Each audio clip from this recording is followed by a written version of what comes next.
Welcome to Inspire and Move, the show that inspires you to create, connect, and grow. I'm going to bring you meaningful conversations, aha moments, and all the motivation you need to up-level every part of your life. I'm Ali Aruda, founder of Inspire and Move, and your personal hype girl. I've gone from fashion school to celebrity stylist to corporate marketing to brick and mortar entrepreneurship with my husband, each time learning incredible lessons how to pivot, reimagine, and implement the steps to become successful. I am passionate about inspiring others to live their best life, a life of joy. We have the power to design a life that we love because life is too short not to. The best part is that you weren't meant to do this alone. If you feel like you were meant for more, let me ride shotgun with you, and together, let's get you to where you want to go.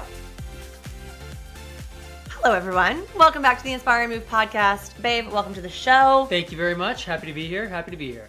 We are happy to be here together because it has been a serious sprint of a season for us recently. And it feels like it has been a hot minute since we've just been able to sit down and jam on the mic. And we've actually been really excited to record this particular podcast. We've had our notes for this podcast ready to go for weeks, but it's just being able to find the opportunity in our schedules when we're both here and in the right frame of mind and energy to sit down and record this. June has been a month, right? I mean, inclusive of coming off this past weekend, I think we counted for, if you bleed over the time that we spent in LA, where we actually were at an event based off of the topic we're to talk about today, right up through to the end of June. I think those four and a half weeks, we were a part of 5 different events, the majority of which we curated, we hosted. So a lot of energy has been expelled in the last 30 days, all for great things, all for awesome growth. But that is why these notes have sat here for the last few weeks, quite frankly. Yeah, and it's crazy that we are already here in the beginning of July, which is also perfectly timed with your birthday coming up. And just wanted to do a quick check-in for those that have been listening to the more recent episodes about your glow sea era energy. Yeah, how's that going? I've been taking one day every day for the last 30 days leading up to my birthday coming up in a few days from now.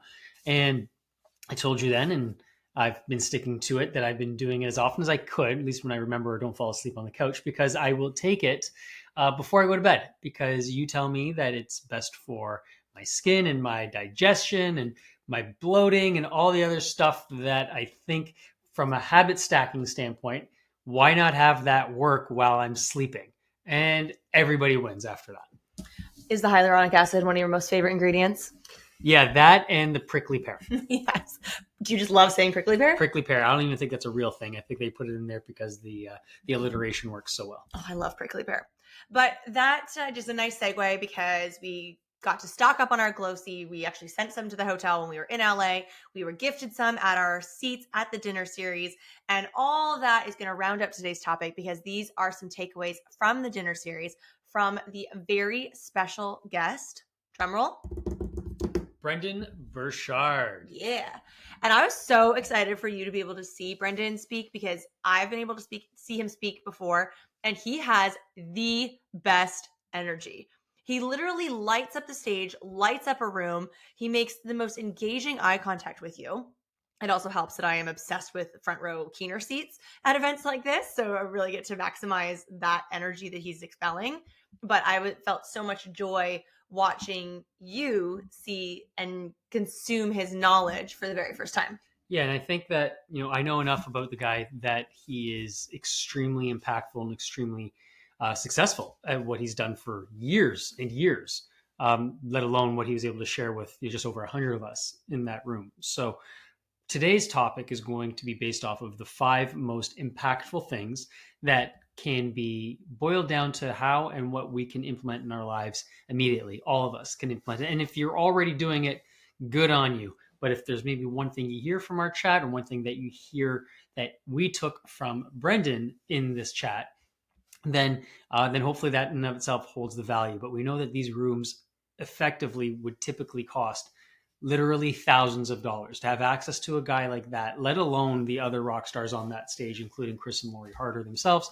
But having the front row access, because my wife is a super keener on those seats, but having the front row access and being able to be all in and to play all out and to really make sure that you're 100% invested into the space more than just financially, allowed us to take out some really great notes that we're going to consolidate into 5 strong ones here for you, and make it impactful for you as well. Love it. It's like you were right there with us.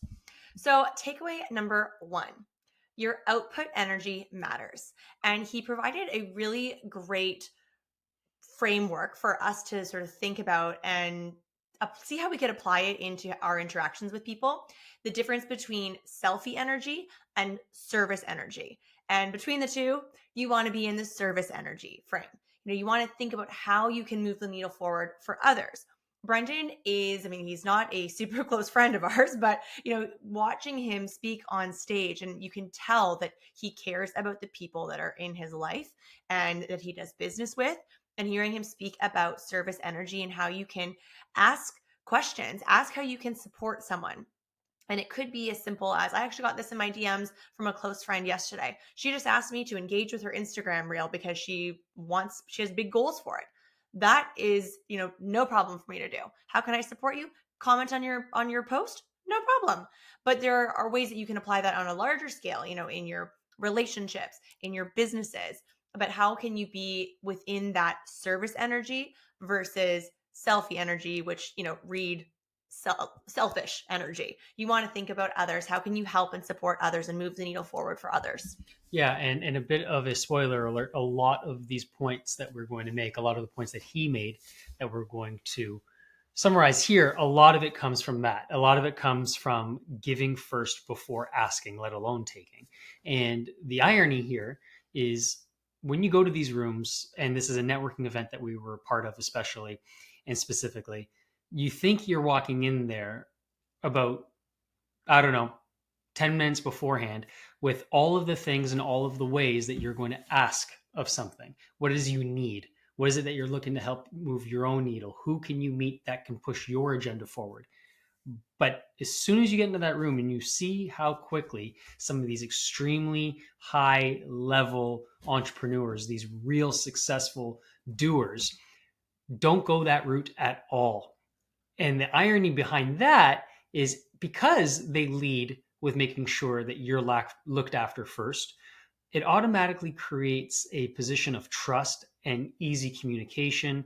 And it allows you, or who you're talking to want to naturally and easily pour back into you quickly and efficiently back. So really, you are getting what you need out of it, but you have to go about it the other way. You have to give first before you're going to get back out. Because if you do give first, you will get out a hell of a lot more than what you ever would have if your intention was to start with asking first. I love that. Yeah.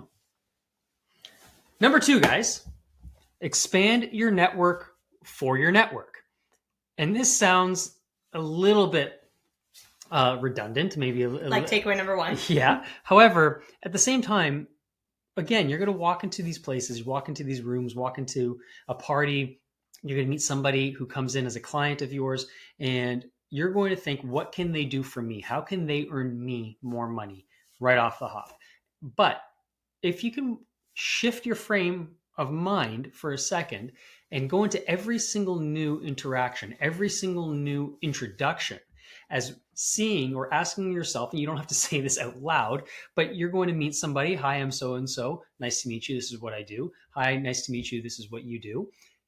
And just take a mental stock card of who that person is and what that person's strength is. And think to yourself, ask yourself in that moment, and if not literally in that moment, definitely come back to it and ask yourself, who do I know outside of this interaction in the rest of my circle that could be of value to this person? And maybe just importantly, how can this person that I just met impact what I know other friends of mine, other colleagues of mine are struggling with on their end? Because then if you can be the one person that is the connector between those two now, and I know you do this so well, Allie, but if you can think of, I know somebody who's exactly what you're looking for. You're coming up against this challenge. I just met a girl. I just met a guy, and they are amazing at this kind of thing. And all of a sudden, you become this aggregator of these incredible skill sets, and you become the go-to. And that's not lost. People don't forget that about you.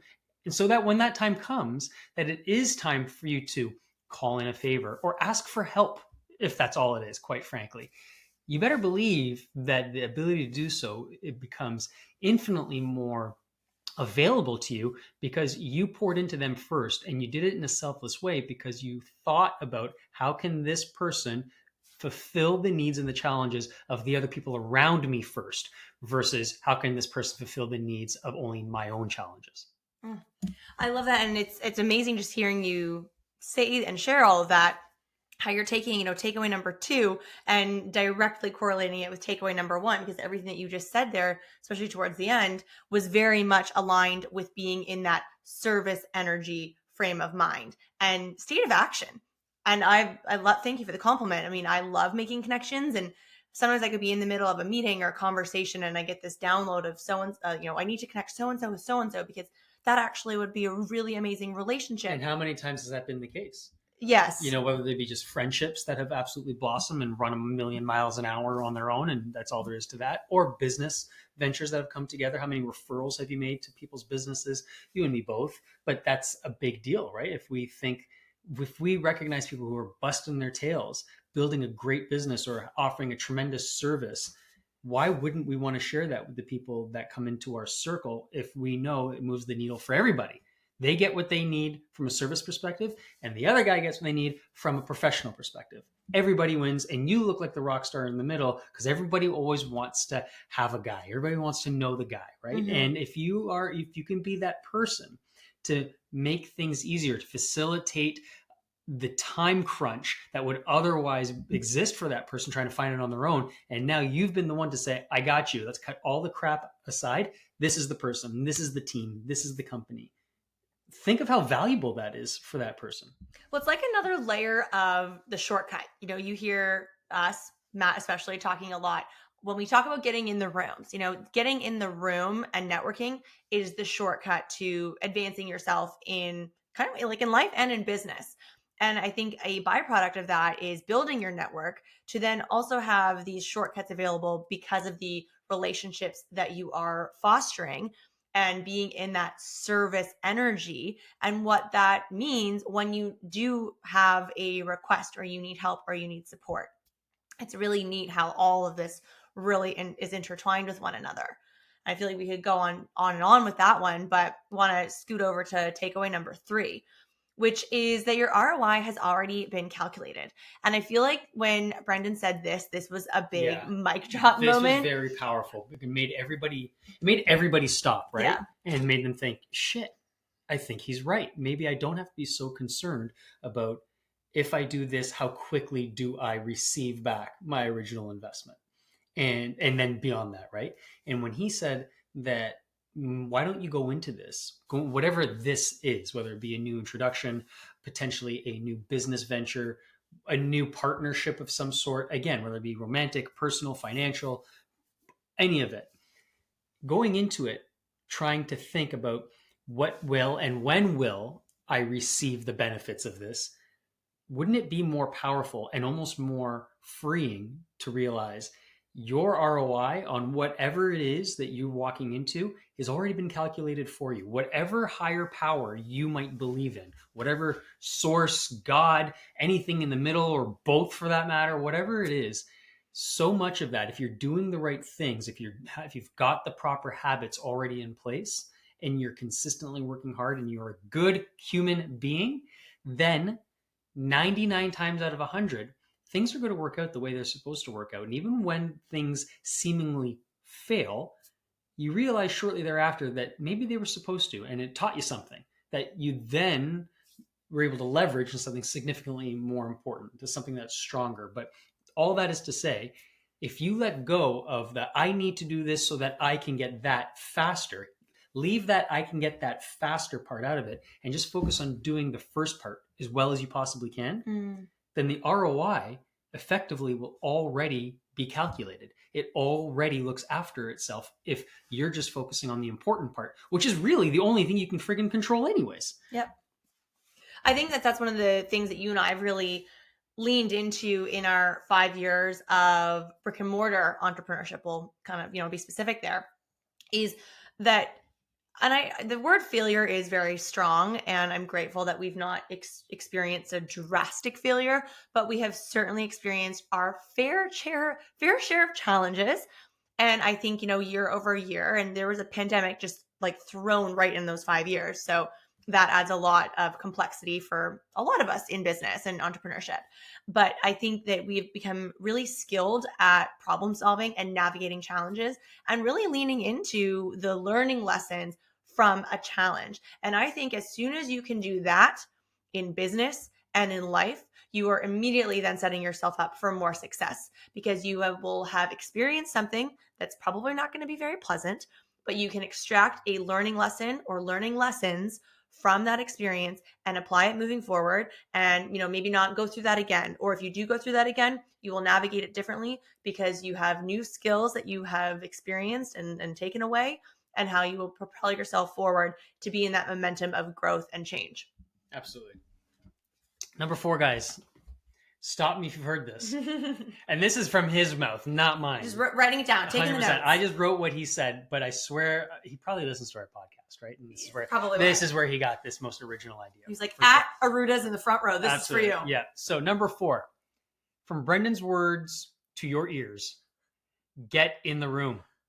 That could not be more apropos considering the month that we've just had. And like I said off the top, a lot of the rooms that we try to curate ourselves, but more than that, the rooms that we choose to get into ourselves, because you might fluke into it the first or second time, but thereafter you realize there is real strength in this, real power. It's the bloody shortcut that comes from it every time. And it might not come from it the second you board the plane to go home from being on that room, or getting in the car from going home from being in that room.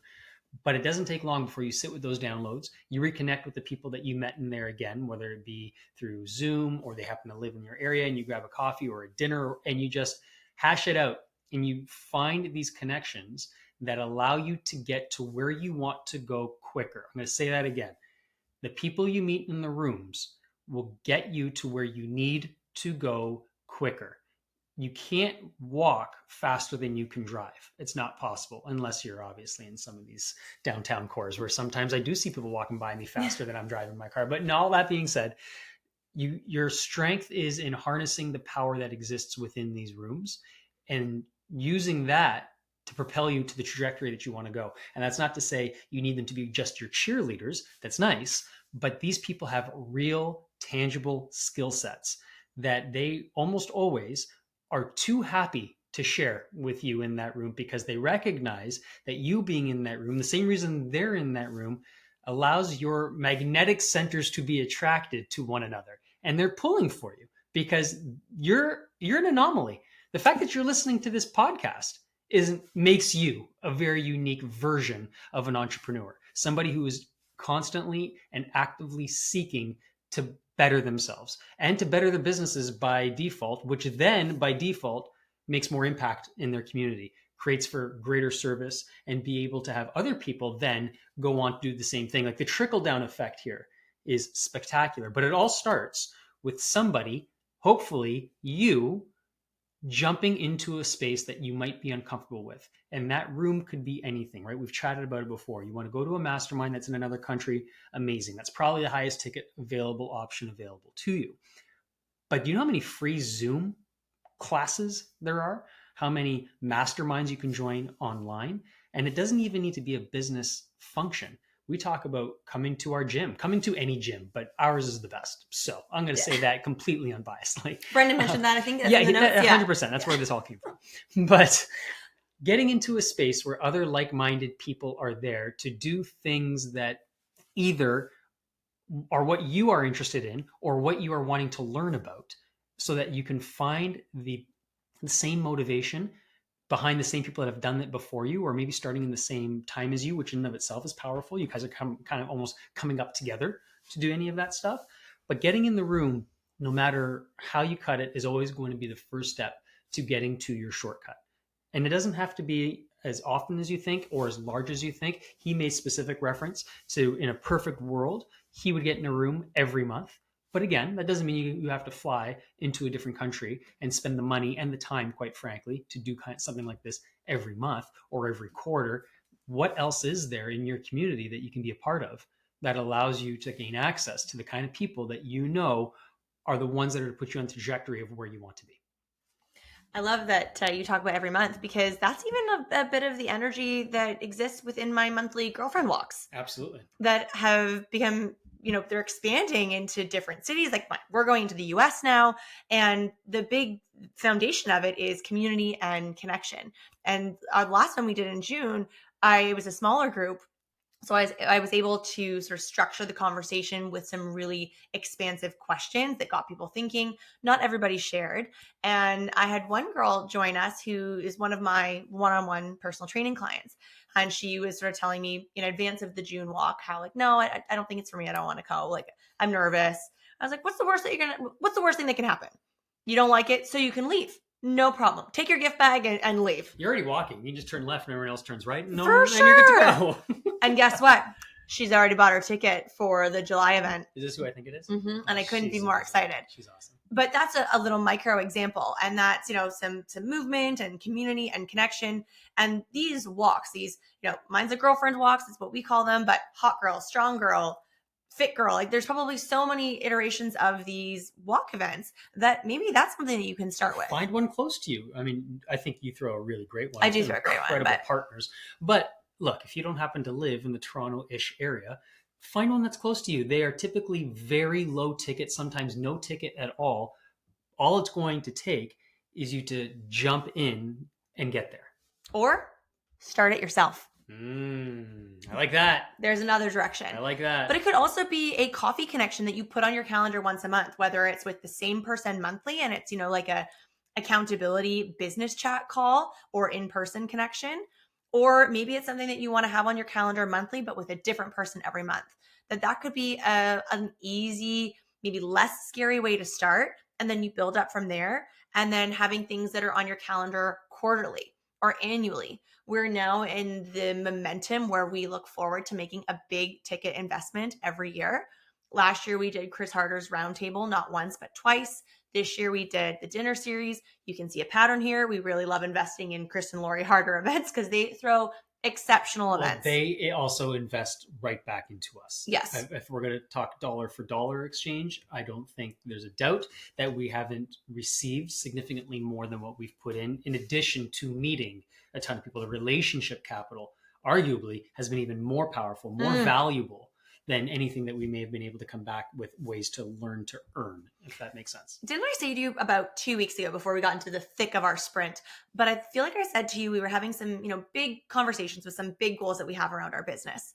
And I said to you, I feel like we are really starting to experience the growth of our network, where we talk about, this big idea or leap, that we actually probably have someone who can help us with that within our network. And Absolutely. That realization felt so good.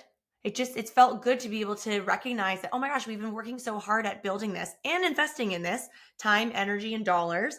And to get to a point now that's still building, but that we are starting to kind of feel the fruits of those seeds that we're planting. And once you can get to that point, lean into it, soak it up, because it feels great and it feels so expansive. Absolutely. And it doesn't even, again, one of the things that you made reference to that easy to recognize as being obvious when somebody says it, but at the same time, not a lot of people do it. You can find yourself in the room and not spend $1 by just volunteering somewhere. Oh, I loved when he said that. I thought that was amazing. Right? Like, how smart is that, where you become immensely valuable to whom or whatever it is that you're going to donate your time to, essentially. And in doing that, you're typically helping a cause, or you're helping move the needle of something forward that is on a larger scale, maybe of greater importance than whatever only one person might do on their own. But in doing that, you're immersing yourself not just in what's important to you, but within the community that also holds that same thing important to them. Meeting new people, obviously, creating new connections, and knowing that the whole thing costs you $0. Mm-hmm. And if there's anything that you're able to do that's $0 that allows you to feel fulfilled and allows you to feel productive, how can you turn away from that or think that there's something else you should be doing, or that you there's no longer the excuse of, I can't do it because of X dollars. Yeah. Or I can't do it because of X time. It's volunteer work. You do it when you can and it costs you nothing. You Yeah. can never make up the excuse to outrun that. It's like somebody saying, I don't have time to come to the gym, to come to benchmark. We're 24/7. So there will always be the time and the ability for you to come to our gym at least and fit in, even if it's only 15 minutes on a treadmill or an elliptical or a stair climber. You can still sweat and still make sure you're getting positive movement and putting yourself in proper headspace whenever you want. So taking out the excuse of I can't because of time is a massively powerful tool. And when you're volunteering, largely you call those shots. When you can, if you can, how you can. They're just happy more often than not that you're there, that you can get there to help them with their cause. So don't use the excuse of I can't afford X, Y, or Z, either financially or time, because volunteering cuts all that out. Yeah. And then number 5, build a rhythmic life. And this was so interesting to hear Brendon talk about, because he is clearly a remarkably successful individual.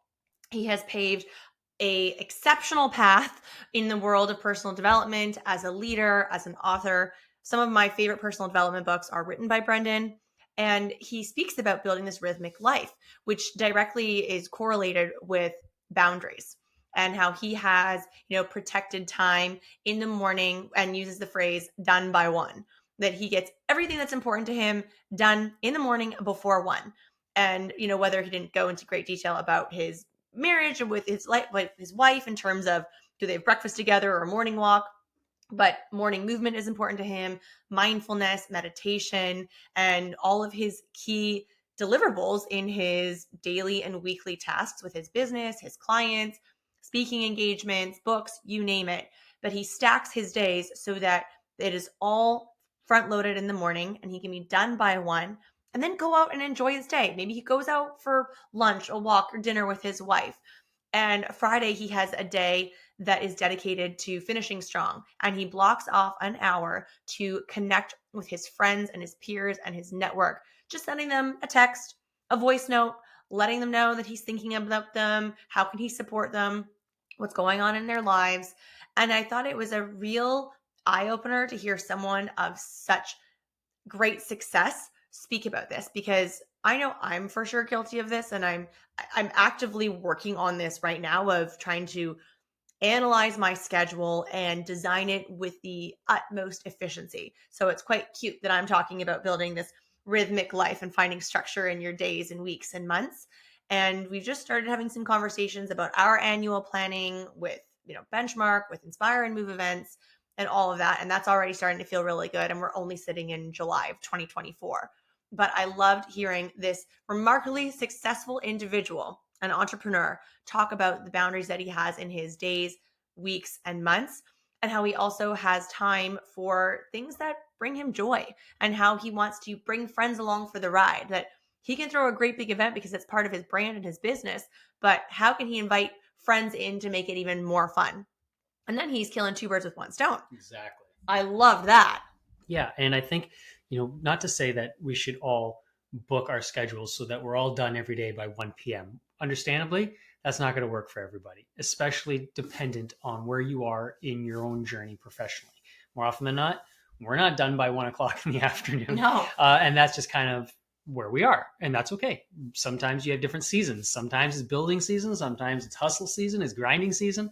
But he's earned the ability to find the way that works best for him.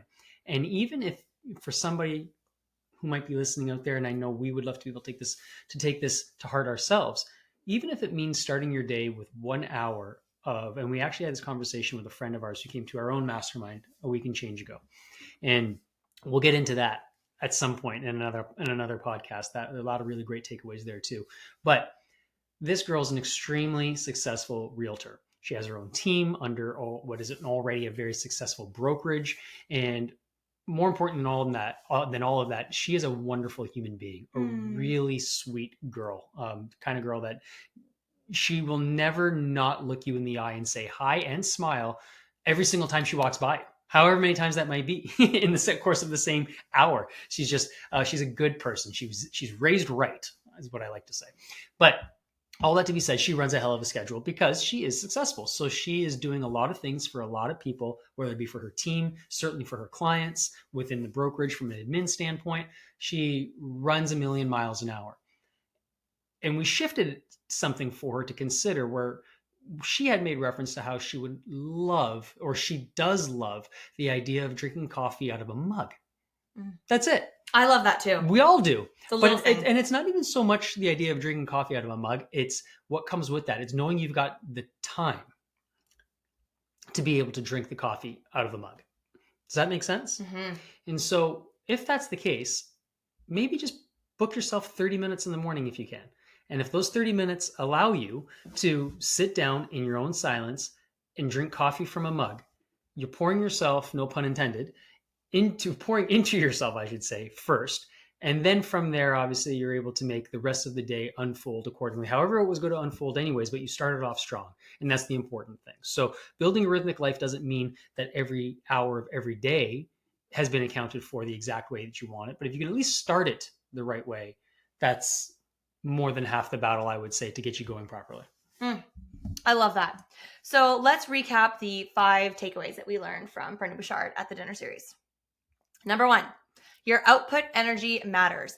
Thinking of operating from service energy rather than selfie energy. Number 2, expand your network for your network. You might want to look at it this way. When you walk into a room and you see somebody that you've met or you're only meeting for the first time, you almost want to go into it, instead of saying, here I am, you need to go at it, looking at it and looking at these people and saying, there you are.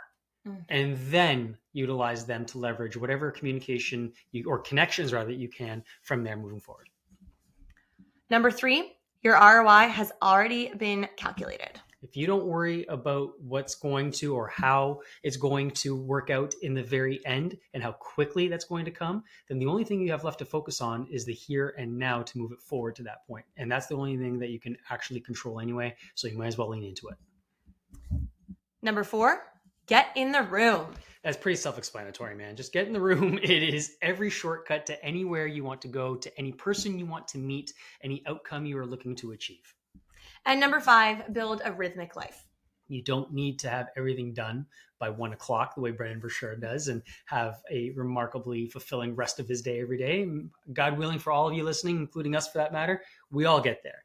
But if you can start by putting one thing first and using that as consistency with a pattern of how the rest of your day turns out, you're going to be better off than the majority, because if you can pour into your cup first and set yourself up first, properly, mentally, spiritually, physically, whatever that looks like for you, then the rest of your day unfolds also with a similar pattern because you were in control of it from the very beginning. That's it, guys. Thanks for coming along with our takeaways from our time with Brendon Burchard at the dinner series in LA. We are so excited to come back to you with some takeaways from our mastermind that was called Get in the Room. And we actually are already excited to plan our next one in early fall. So stay tuned for all of that, and stay tuned for all of the other episode ideas that we have in our cute little brains. Yeah, they're percolating, and we can't wait to come back and share them with all of you. Until then, have a great day, evening, weekend, wherever this episode finds you. We thank you for your support. Love and appreciate you. See you again soon. Bye, everybody. Thank you so much for listening. If you loved this episode, it would mean the world to me if you took 30 seconds and shared this on social media, send it to a friend, or leave a 5-star review. There is power in community, and I am so grateful to have you part of mine.